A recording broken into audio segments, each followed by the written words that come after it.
तीन लॉ दिए हुए थर्मोडायनामिक के तीन लॉ देखे हैं, first law, second law, third law. First law है थर्मोडायनामिक का, क्या बोलते हैं हमको, एनर्जी के नाइदर क्रिएट नॉर डिस्ट्रॉय। आप एनर्जी को ना तो खत्म कर सकते हैं ना बना सकते हैं, जिसका हम लोगों ने डेरिवेशन मैथमेटिकल फॉर्म हमको मिला था, डेल यू बराबर क्यू प्लस डब्ल्यू मिला था। या हम लोग बोल सकते हैं डेल यू बराबर हम लोग यदि डब्ल्यू की वैल्यू रखेंगे तो क्या हो जाएगा, पी डेल वी बन जाएगा। ये हमको फॉर्मूला मिला था। और हमारा लॉ क्या बोलता है, एनर्जी के नाइदर क्रिएट नॉर डिस्ट्रॉय।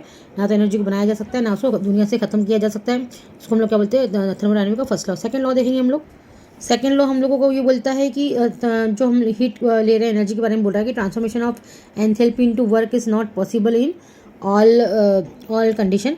मतलब ये बोल रहा है कि आप जो भी हीट ट्रांसफ़र करते हैं, मतलब एनर्जी जो है उसको हीट में ट्रांसफ़र कर सकते हैं, लेकिन पूरी हीट को जो एनर्जी में ट्रांसफ़र नहीं कर सकते हैं। तो हम उसको क्या बोलते हैं यहाँ पे, सेकंड लॉ बोलते हैं थर्मोडायनामिक का, कि हमारे पास में ट्रांसफॉर्मेशन ऑफ एंथैल्पी, मतलब एंथैल्पी मतलब एनर्जी है, इनटू वर्क।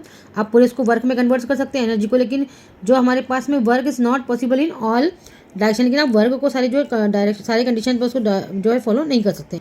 इसको हम अच्छे तरीके से बोलना चाहे तो हम लोग बोल सकते हैं कि work can be completely transfer into heat, but heat is not can not completely transfer into work. मतलब आप वर्क को जो है completely work can be completely transfer into heat, work को पूरी तरीके से हीट में कन्वर्ट कर सकते हैं। वर्क आप जितना काम करेंगे उतनी हीट निकलेगी, लेकिन हीट को पूरी तरीके से जो है वर्क में कन्वर्ट नहीं कर सकते। मतलब आप जो हीट निकल चुकी है वो रैंडमली क्या होता है, कुछ एनर्जी जो हमारी एटमॉस्फेयर में चली जाती है, इसलिए पूरी हीट को जो है आप पूरा ही वर्क में कन्वर्ट नहीं कर सकते। अब थर्ड लॉ देखेंगे।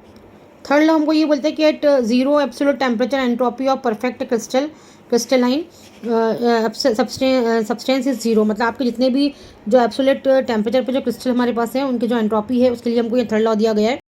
या बोल सकते हैं कि all perfect crystalline solid have zero entropy at absolute zero temperature. मतलब आपके जितने भी जो परफेक्ट क्रिस्टलाइन सॉलिड है, मतलब क्रिस्टल के फॉर्म में सॉलिड है, उनकी जो एंट्रोपी होती है वो जीरो होती है एब्सोल्यूट जीरो टेम्परेचर पे। तो ये हमारा जगह थर्ड लॉ। ये हमारे पास केवल स्टेटमेंट है, इसके डेरिवेशन हमारे पास दो लॉ के नहीं है। फर्स्ट लॉ के डेरिवेशन है जिसको हम पहले वीडियो में डाल चुके हैं पहले भी, और उसके न्यूमेरिकल हम लोग नेक्स्ट वीडियो में करेंगे। लाइक करें, सब्सक्राइब करें।